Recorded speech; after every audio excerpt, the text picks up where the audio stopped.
la bonne règle pour pouvoir réussir, pour pouvoir être content, c'est je suis, je fais et j'ai. Je suis parce que d'abord, il faut que je sache qui je suis. Il faut que je sache mes qualités, il faut que je comprenne mes qualités. Donc c'est ce qu'on appelle l'excellence. L'excellence, ce n'est pas souvent ce que nous pensons comme adjectif, okay? Mais l'excellence dont je parle, c'est la capacité de se mettre en contact avec nous-mêmes pour reconnaître nos qualités, pour reconnaître ce qui est bon. C'est quand je reconnais mes qualités, mes capacités d'action, mes potentialités, c'est là que je vais chercher du travail ou bien je cherche du travail qui est conforme à ces qualités-là. Si moi j'ai les qualités de mécanicien et je finis, je deviens directeur de banque, je ne serai jamais heureux, mais jamais. Quand je vais travailler pendant 2 heures de temps, il me semble travailler pour 15 heures de temps. Bon, voilà. Et si nous prenons les cas concrets où on est dans son lieu de travail et on maugrit, on est mécontent, on est aigri vis-à-vis de ceux-là avec qui nous travaillons, vis-à-vis de notre hiérarchie, vous dites que voilà l'une des conditions qui favorise l'échec. Voilà. Bon. Par rapport à ces comportements, nous savons, la réalité c'est que nous sommes en Afrique. Comment est-ce qu'on peut faire pour pouvoir changer cette donne? Parce que à chaque instant, nous trouvons le bouc émissaire dans l'autre avec qui nous travaillons. Et on n'est pas loin même, des fois même, de saboter le travail de celui-là qui est en train de faire avec succès, avec enthousiasme. Oui, c'est le comportement de quelqu'un qui n'aime pas son travail. Donc là, pour garder son pain quotidien, donc il est obligé de tenir le travail là et embêter les autres. Ce que je dis, quand on continue de dire qu'en Afrique, vu l'Afrique, comment l'Afrique, vu les opportunités qui n'existent pas, c'est un faux problème. Les opportunités en Afrique existent. Moi, quand on est dans ce pays, on voit des gens qui réussissent, on voit des gens qui... Voilà. Bon, donc est-ce que vous pouvez nous donner une recette? Je prends le travail. Tous ceux qui sont en train de suivre sont des travailleurs, sont des commerçants, ils sont des techniciens, ils sont des directeurs. Je suis au travail. Quelle attitude dois-je avoir dans ce travail? Faut-il avoir l'attitude selon laquelle je travaille pour quelqu'un ou bien je travaille pour moi-même? Ce qui nous manque en Afrique souvent, c'est de nous mettre en contact avec nous-mêmes. Il faut que je me mette en contact avec moi-même. Il faut que pendant la journée, surtout le matin, quand on se lève le matin, levez-vous le matin quand les autres ne sont pas... Les autres encore, ils sont en train de dormir. Levez-vous à 4 heures du matin, prenez 15-20 minutes, entrez en vous, parlez avec vous-même et soyez à l'écoute avec vous-même. Donc, vous allez sentir, vous allez trouver quelque chose qui vous plaît. Ayez confiance en ça là, c'est ce qu'on appelle grandeur. Quand vous détectez votre grandeur, pensez-y, travaillez-y. N'expliquez pas ça aux autres. Parce qu'il n'existe pas de moyen, aucun moyen pour expliquer aux autres notre grandeur. Ça n'existe pas. Merci beaucoup. On va revenir à vous, coach scolaire. Oui. Et qu'est-ce que vous dites à vos coachés, qu'ils soient des petits-enfants du primaire, du CG, du lycée ou bien des étudiants, pour qu'ils puissent réussir dans ce qu'ils font? Vous leur dites qu'ils apprennent pour eux-mêmes ou bien qu'ils apprennent pour papa et maman? Oui, sa question est bien posée. On a déjà dit que quand on cherche à donner, on gagne, on est heureux. Et autrement dit, il y a plus de bonheur à donner qu'à recevoir. Et si, par exemple, quelqu'un qui travaille dans une société a cette mentalité de donneur, de vouloir aider les autres, de vouloir satisfaire les besoins des autres, il est heureux, il est efficace dans son travail. On le dit, hein, on peut être dérouté. On passe à côté de sa passion, du travail normalement qui nous passionne, mais nous sommes des êtres humains flexibles, adaptables à différentes situations. On peut s'y adapter, sachant qu'il y a un besoin que ce travail comble. C'est facile de se reprogrammer.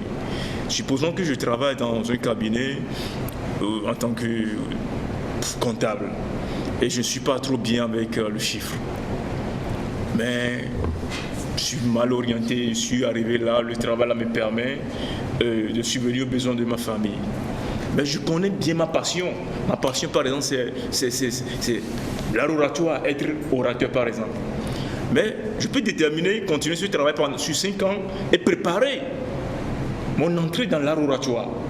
Comment arriver maintenant à aimer ce travail-là malgré moi? C'est simple. Ce que nous disons, nous devenons ce que nous disons. Dis par exemple, j'aime bien mon travail, j'aime bien mon travail, j'aime bien mon travail. Ou spécifier le travail même, j'aime la comptabilité, le dire, tu ne peux pas passer à côté. Tu vas commencer à aimer la chose, bien que ta passion même est là. Et préparer ce changement de domaine qui va te permettre d'avoir tout ce confort-là pour y arriver. Donc c'est pareil pour les élèves. Si nous prenons un être humain, nous avons différents types d'intelligence jusqu'à 9. Vous prenez certains enfants, ils ne se retrouvent pas parce que le système mis en place ne met en exergue que 2 types d'intelligence. Verbo-linguistique et logico-mathématique. Et ceux qui ont ces genres d'intelligence, ils sont bien parce qu'ils font bien les séries scientifiques, tout ça là. Mais vous voyez un enfant qui est seulement doué en dessin, où il y a l'intelligence spatiale. Mais on peut l'aider à développer les autres formes d'intelligence à partir de l'intelligence que lui-même il a. Ce qui veut dire que quelle que soit la situation, quelle que soit notre personne, nous pouvons cultiver d'autres qualités, d'autres compétences pour faire un avec nous-mêmes et notre environnement et arriver petit à petit à exploiter notre passion, à vivre pleinement de notre passion. C'est pas parce que on s'est dérouté finalement, on retrouve que c'est ce qui me passionne et rapidement on va couper avec ce qu'on a fait, on va avoir de douleur. C'est bien, on peut y arriver, mais c'est pas aussi facile. De mettre le feu dans le bateau et construire quelque chose d'autre. Avant de mettre le feu, il faut bien planifier les choses pour y arriver. Notre thème, le concept AMA et l'argent. Aujourd'hui, chacun d'entre nous est travailleur. Quand on travaille pour l'administration publique ou pour soi-même ou pour une société, dans tous les cas, c'est un travail. Et chacun espère vivre du fruit de son travail. On veut être heureux du travail qu'on fait. On veut avoir des moyens, on veut avoir de l'argent. Et j'espère que vous avez des recettes pour donner aux téléspectateurs, ceux-là qui sont en train de suivre, chacun dans son lieu de travail, quels sont les actes à poser pour que, à travers ce concept AMA, chacun puisse booster ses attitudes, sa mentalité, ses actions, pour qu'il puisse être le ferment de l'argent, pour que l'argent soit abondant autour de lui. Je commence par Mawina. On ne nous paye pas pour ce que nous savons. On nous paye pour ce que nous faisons. Ça, c'est très important. Que le salaire, c'est ce que je dis, quand je travaille, je ne dois pas courir derrière le salaire. Quand je cours derrière le salaire, j'ai déjà échoué. Quand je travaille, je dois courir derrière ma carrière. Derrière ma carrière, oui. Ouais. Parce que c'est important que je cours derrière mon travail, parce que le travail est là, je dois tout faire pour progresser. Pour progresser, parce que c'est ça. Il y a 3 étapes. Première étape, c'est les connaissances. Donc, j'ai été à l'école, j'apprends, j'ai les connaissances. Mais pour les connaissances, la personne ne me paye. Donc, il faut que les connaissances, là, je les mette en pratique. Donc, quand je les mets en pratique, ça devient compétence. Mais quand je suis en compétence, je suis toujours en apprentissage. Donc, on me paye, mais je suis en stage, je suis en train de travailler, mais je ne suis pas encore libre, tout seul, de pouvoir tout faire. Et l'autre passage, c'est quand je deviens professionnel. Ceux qui gagnent beaucoup d'argent, c'est les professionnels. Banalement, quand on parle de footballeur professionnel, c'est eux qui gagnent l'argent. Voilà. Et c'est quoi le professionnel? Le professionnel, c'est quand moi, je fais quelque chose, mon travail, je suis banquier, quand je le fais aussi simple, aussi naturel, aussi facilement, que quelqu'un qui est à côté de moi, quand il me voit, il pense que c'est facile. Il peut faire la même chose. Et quand il vient, il ne peut pas le faire. Donc, il faut que, si moi, je veux réellement gagner sur mon travail, il faut que j'arrive à ce niveau-là, professionnalité. Et quand je suis là-bas, mais c'est pas fini. Il faut que tous les jours, il faut que je progresse. Donc, c'est ce que je dis, c'est que il faut réfléchir chaque jour de comment faire efficacement ce que je fais déjà. Comment améliorer. Donc, le deuxième, c'est toujours réfléchir de comment améliorer les services et les quantités et les qualités des services que j'offre. Parce que c'est ça. Si moi je développe un service, un concept, il faut que je sois sûr que quelqu'un va me copier. Revenons à vous. Oui, un conseil? Oui, qui j'ai été hier, qui je suis aujourd'hui, qui serai-je demain par rapport à mon travail? Est-ce que je vais progresser? Dans quel domaine progresser? Vous savez, quand on travaille dans une société, il ne faut pas voir le patron direct, le patron apparent devant soi. Les véritables patrons des sociétés aujourd'hui, c'est qui? C'est les clients. Parce que si le client n'est pas satisfait, le soi-disant patron que tu vois, tu penses que c'est parce que là, toi tu travailles, l'argent rentre dans sa poche, lui va fermer. Quand lui ferme, peut-être il va faire quelque chose d'autre parce qu'il a les moyens. Et c'est toi qui as bâclé ton travail, qui se retrouve en chômage avec tous les problèmes. Ce qui veut dire que si j'accepte faire un job, je l'ai accepté de mon propre gré. Quand même des gens disent que bon, parce que je n'ai rien trouvé et j'ai accepté ça, ça ne sonne pas bien. Tu n'as rien trouvé, c'est ça que tu as trouvé, tu as accepté. Quel que soit le salaire, c'est ce que tu as accepté, tu dois le faire bien. Quand tu le fais bien, comme ton propre job, que le client qui vient soit satisfait, tu as le résultat. Prenons par exemple, généralement on a ça dans les rues, une serveuse de bar qui est payée par exemple à 40 000.